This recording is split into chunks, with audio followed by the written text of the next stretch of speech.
La team, hier, le ministre d'État, Bassolma Bazié, a tenu des propos très importants.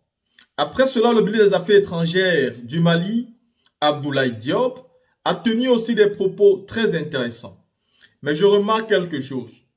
Quand nos dirigeants africains arrivent à l'ONU et qu'ils parlent, tous ces dirigeants, le secrétaire général Antonio Guterres, le président et toutes ces grandes nations, ils écoutent ce qu'on dit par ici et ça ressort par là. Ils s'en foutent éperdument de ce qu'on dit et ils ne tiennent rien en compte.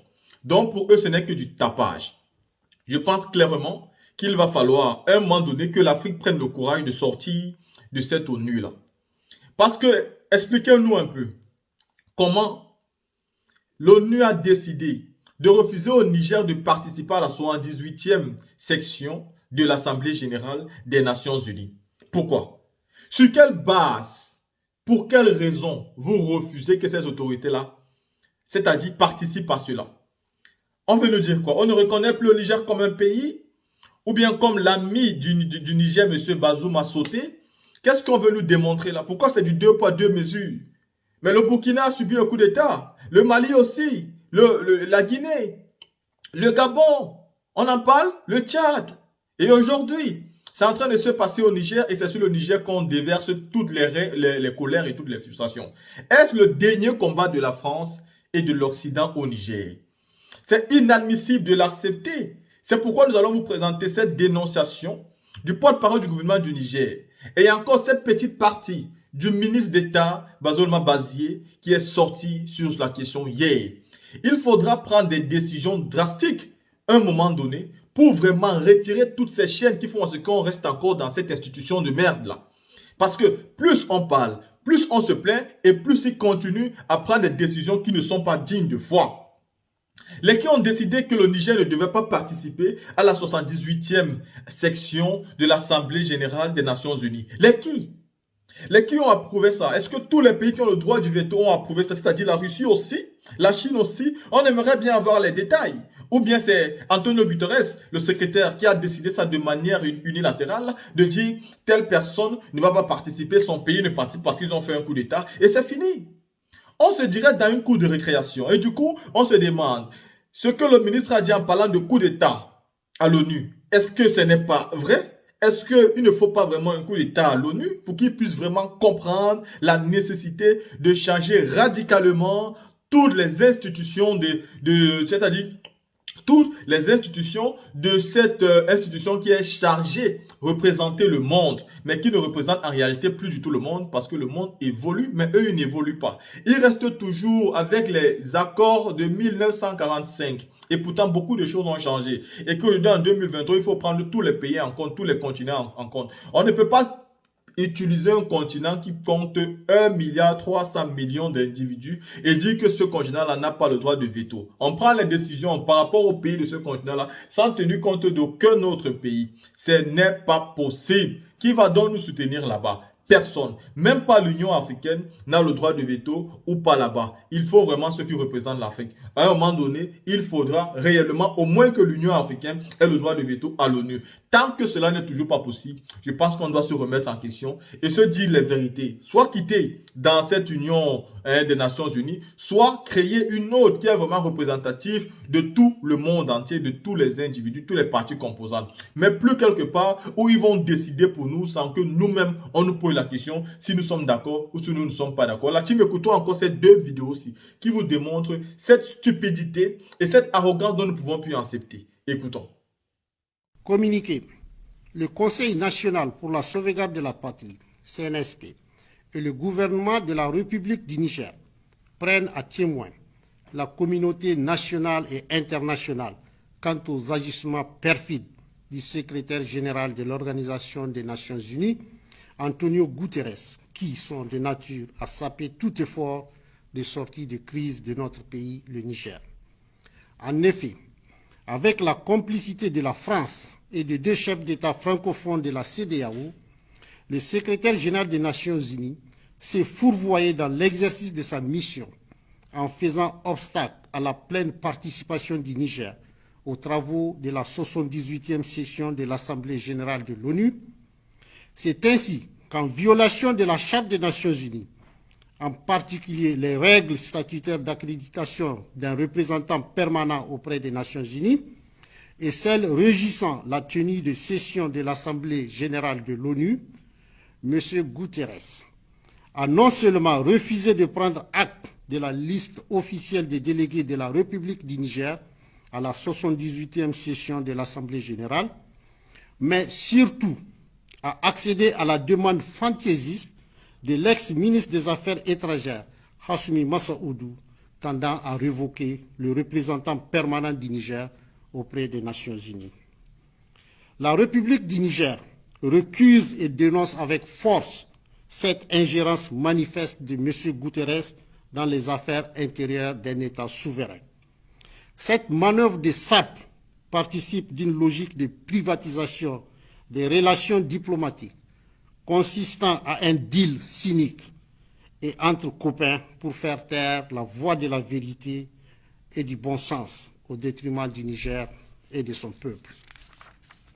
En ce qui concerne la France de Macron, elle ambitionne désespérément de délégitimer et d'isoler le gouvernement du Niger en s'opposant à la prise de parole de nos dignes représentants dans cette instance mondiale, pour non seulement sensibiliser la communauté internationale sur le système de prédation néocoloniale qu'elle a mis en place au Niger avec la collaboration des renégats du régime déchu, mais également pour apporter les éléments de preuve quant à son soutien actif aux groupes terroristes qui menacent la sécurité du Niger et de l'ensemble du Sahel. Pour M. Guterres, il s'agit de soutenir ses amis nigériens de longue date, de l'international socialiste, c'est en intelligence avec l'acharnement de la France et de l'Union européenne à punir coûte que coûte le Niger et son peuple pour leur choix patriotique.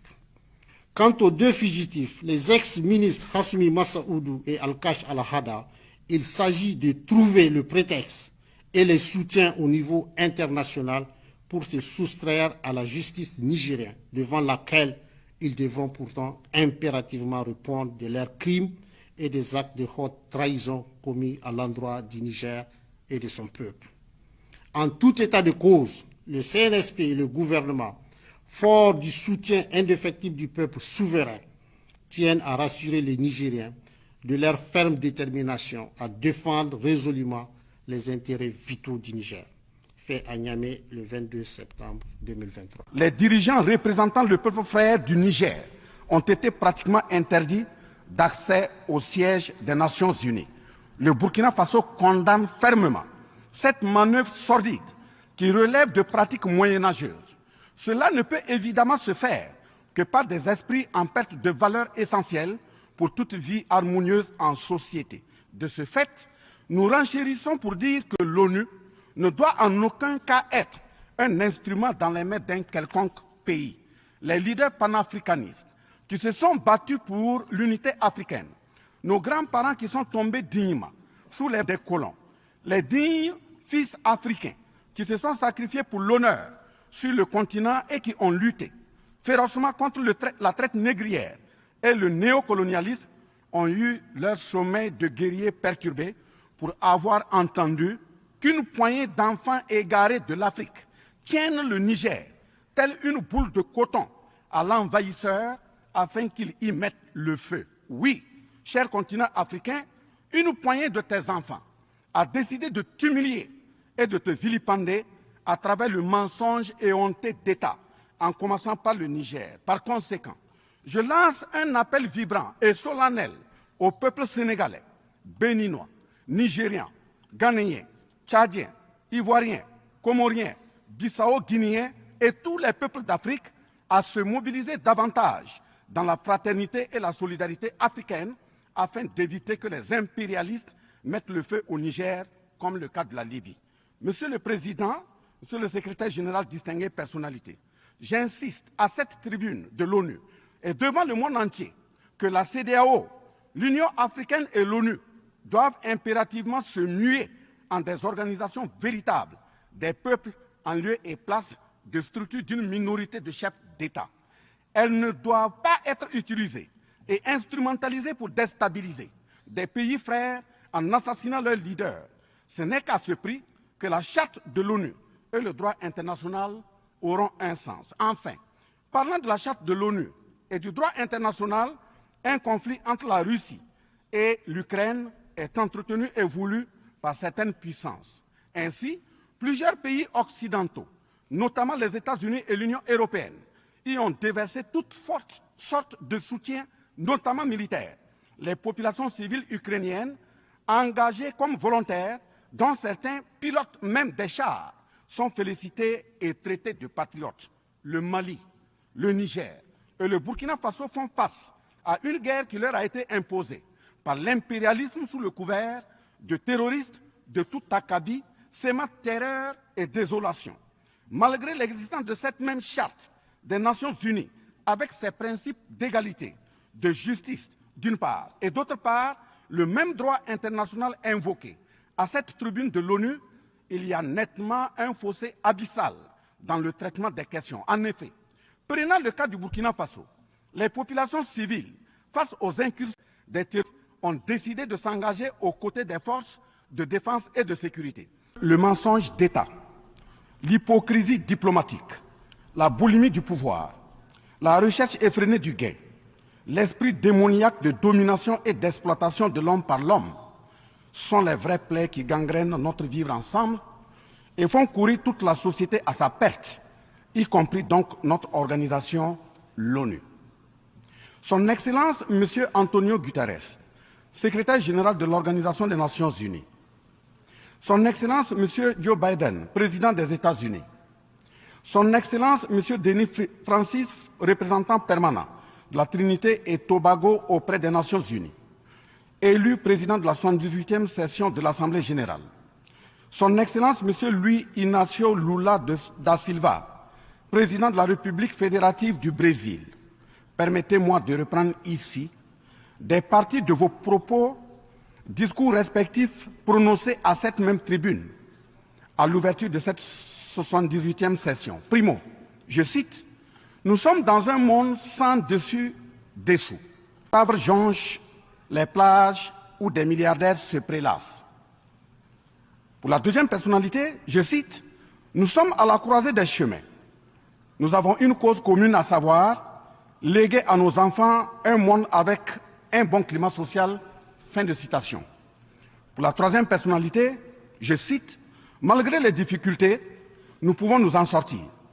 Ce ne sont pas les capacités qui manquent, mais la volonté politique. Sinon, nous pouvons apporter le progrès et la paix pour tous. » Fin de citation. Pour la quatrième personnalité, je cite, « Il y a dissonance entre les discours et les pratiques, les faits. Le Conseil de sécurité de l'ONU est paralysé. L'ONU doit assumer ses fonctions d'un monde solidaire et équitable, conformément aux principes édictés dans la Charte. Cela suppose qu'on ait le courage de lutter contre les inégalités. » Fin de citation. La quintessence des expressions de ces quatre autres personnalités signifie clairement que les inégalités dans le monde sont voulues, sinon qu'avec un minimum de courage et de volonté politique, nous pouvons, à défaut de les éradiquer, les amenuiser à leur congrue expression. En effet, chaque année, les discours pleuvent au même titre que les promesses et engagements. Les preuves de la dissonance entre les discours et les faits sur ces questions de principes contenus dans la Charte de l'ONU, dont la justice, l'égalité, la dignité, l'intégrité, le droit à l'autodétermination, la souveraineté des États, l'inviolabilité du territoire et le respect du droit international sont ce qui se passe en Libye, dans le Sahel, précisément sur le Niger, et sur la crise entre la Russie et l'Ukraine. D'abord, en Libye, suite à cette catastrophe diluvienne, des milliers de voix ont été fauchées, des milliers de vies donc ont été fauchées, pour badigeonner nos consciences de tranquillité transparente.